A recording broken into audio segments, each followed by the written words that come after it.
본 콘텐츠는 경기도와 경기콘텐츠진흥원의 지원 사업을 통해 제작되었습니다.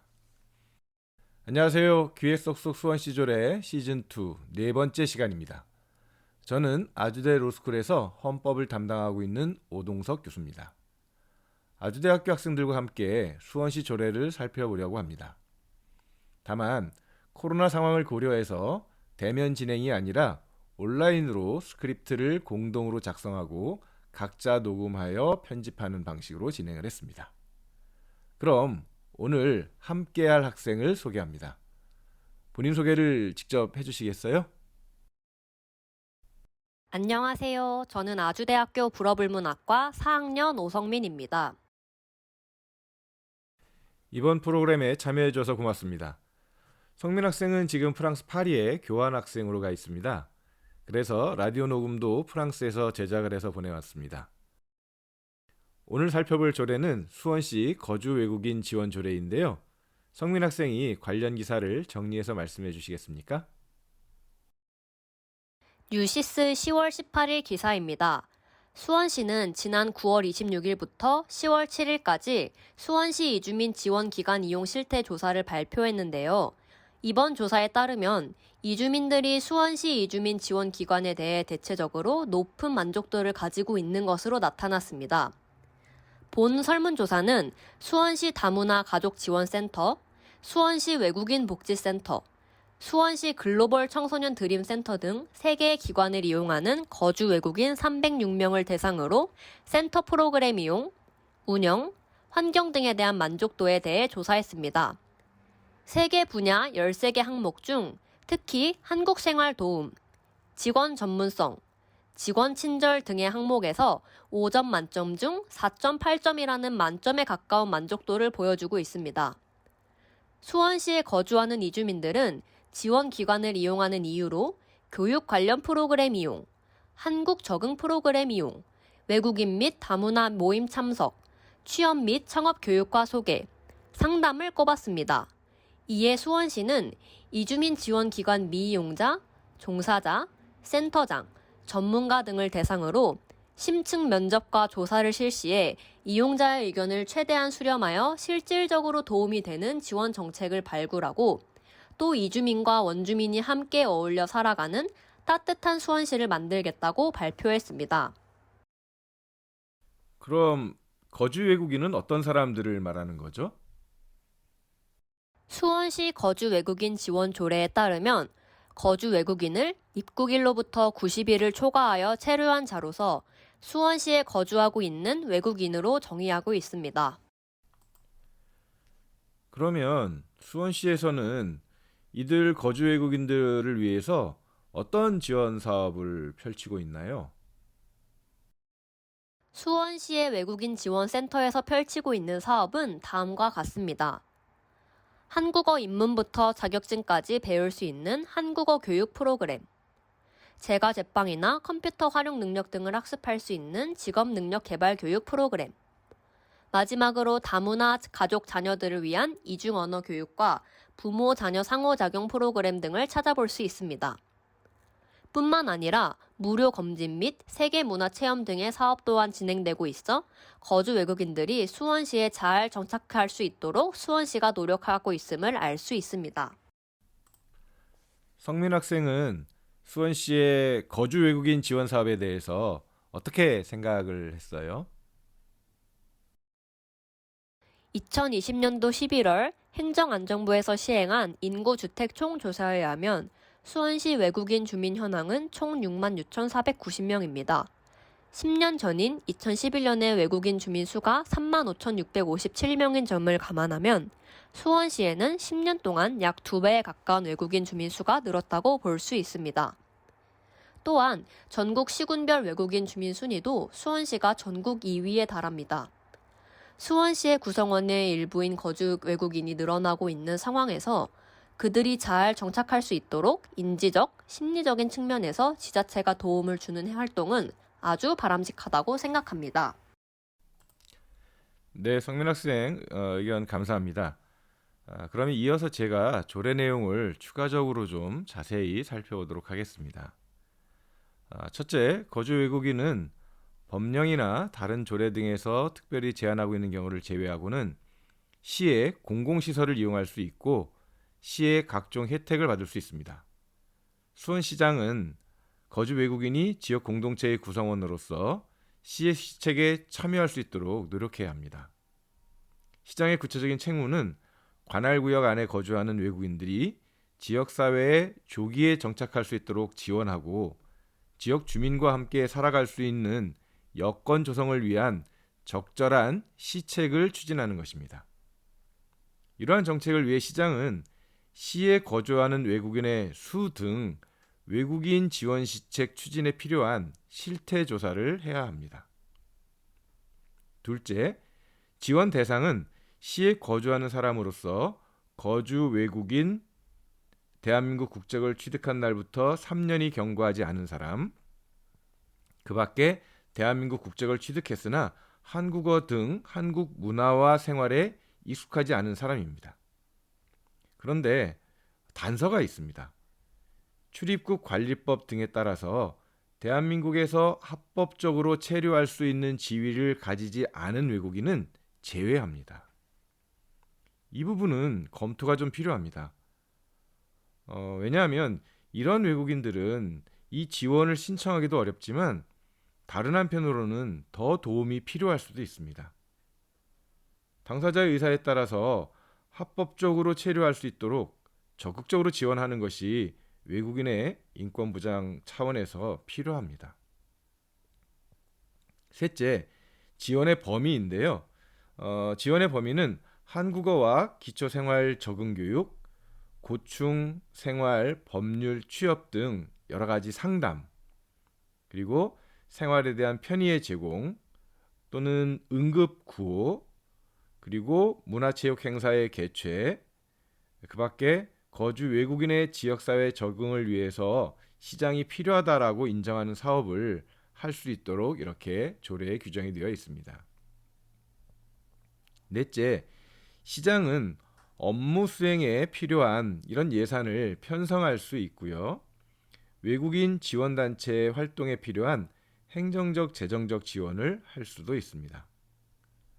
또 필요하다고 인정하는 경우에는 수원시 사무위탁 조례가 정하는 바에 따라서 거주 외국인의 지원을 목적으로 하는 비영리법인 또는 비영리단체에 업무의 일부 또는 전부를 위탁할 수 있습니다.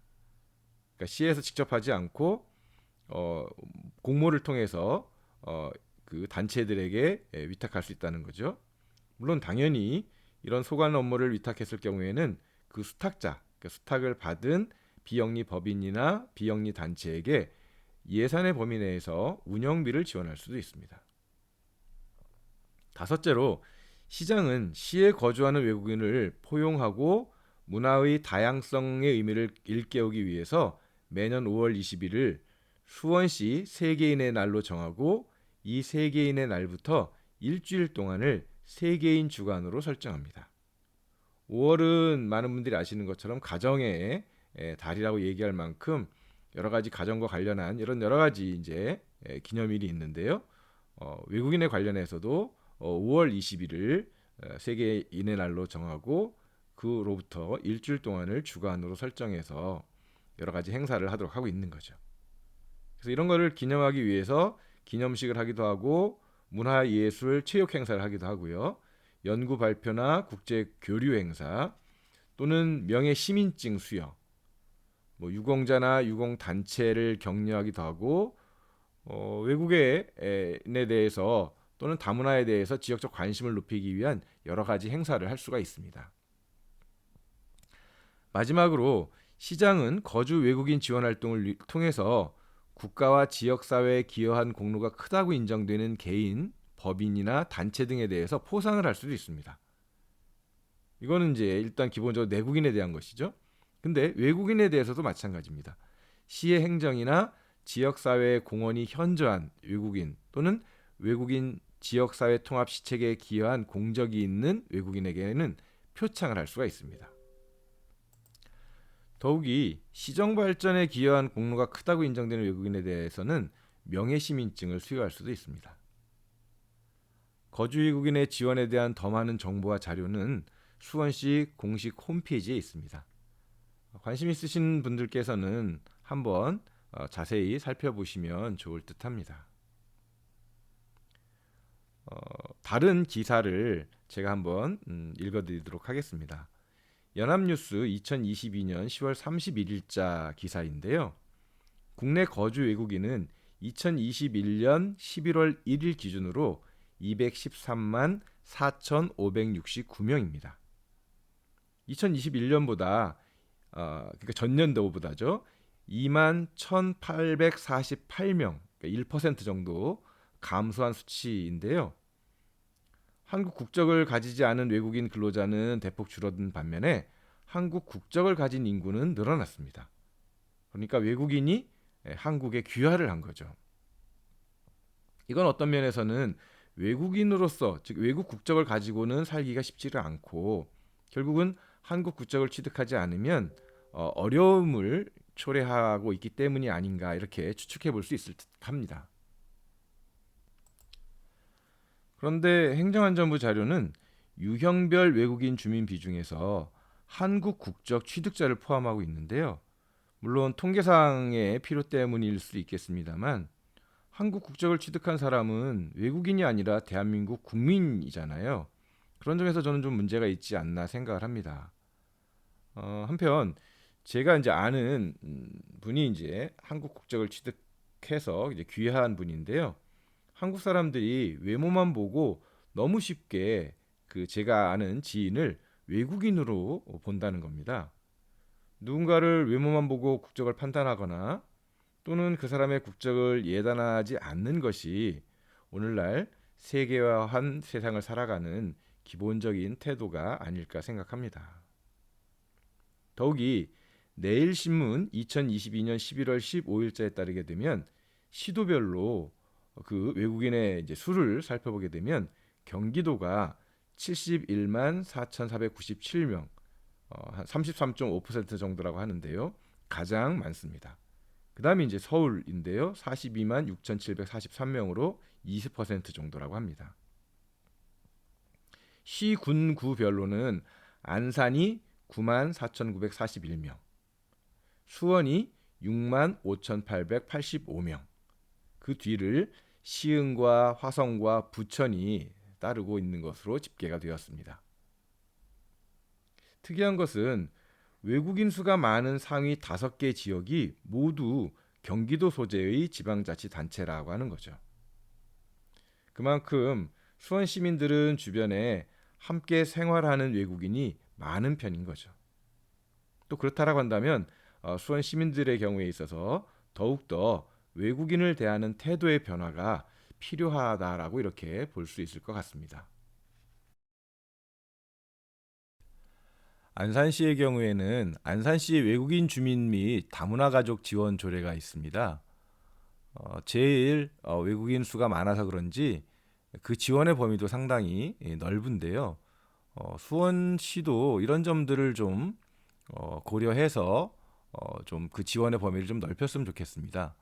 안산시의 경우에 보시면 외국인 주민에 대한 불합리한 차별 방지 및 인권 옹호를 위한 교육 홍보를 하고요. 또 외국인 주민이 생활하는 데 필요한 기본적 소양과 지식에 관한 교육, 정보 제공 및 상담, 그리고 전문 외국인 인력의 법적 지위 및 처우의 개선에 필요한 제도와 시책, 그리고 외국인 외국 투자 기업의 사업상 필요한 행정 서비스, 외국인 주민의 자녀 보유 교육 사업, 외국인 주민의 건강한 생활을 위한 보건 의료 이런 것들을 하고 있고요. 또 다문화 가족에 대해서는 다문화 가족에 대한 이해 증진을 위한 교육 및 홍보, 결혼 이민자 등이 시에서 생활하는 데 필요한 기본적 정보의 제공이라든지 적응 교육, 또는 한국어 교육 실시, 직업 교육 훈련 및 일자리 연계, 또 다문화 가족의 가족 상담, 부부 교육, 부모 교육, 가족 생활 교육 등 평등한 가족 관계 유지를 위한 사업, 또 다문화 가족 내의 가정 폭력의 예방 및 가정 폭력으로 피해를 입은 결혼 이민자 등의 보호 지원, 그리고 건강하게 생활할 수 있도록 영양 건강에 대한 교육이라든지 산전 산후 도우미 파견, 건강 검진 등의 의료 서비스 지원 등 상당히 광범위하게 그런 내용들을 정하고 있습니다. 아마도 추측컨대 외국인의 수는 점점점 늘어나지 않을까 싶습니다. 물론 한국 국적을 이제 취득하는 경우도 있겠지만 그 경우에 있어서도 결국 다문화 가족에 포함될 수 있다라고 한다면 이들을 위해서 그리고 또 이들과 함께 살아가기 위한 여러 가지 다양한 내용들 사실은 뭐 제가 이제 이들이라고 표현을 하긴 했습니다만 거주 외국인 또는 귀화한 외국인 그러니까 귀화한 이제 한국인이겠죠. 외국인으로서 한국에 귀화한 이런 이제 분들과 똑같이 시민으로서 또는 주민으로서 함께 살아가기 위한 다양한 이런 그 내용들이 또는 사업들이 필요하지 않을까 생각을 합니다. 이제 마무리할 시간입니다. 오늘 방송 들으시고 궁금한 점, 더 설명이 필요한 점, 그리고 의견이 있으시면 이메일을 주시기 바랍니다. 이메일 주소는 라디오 프로그램 소개란에 적어 놓겠습니다. 성민 학생도 인사 부탁드리겠습니다. 저는 아주대학교 학생 오성민이었습니다. 방송으로 만나서 반가웠습니다. 청취자 여러분 건강하게 잘 지내시고 다음 회차에 만나겠습니다. 고맙습니다.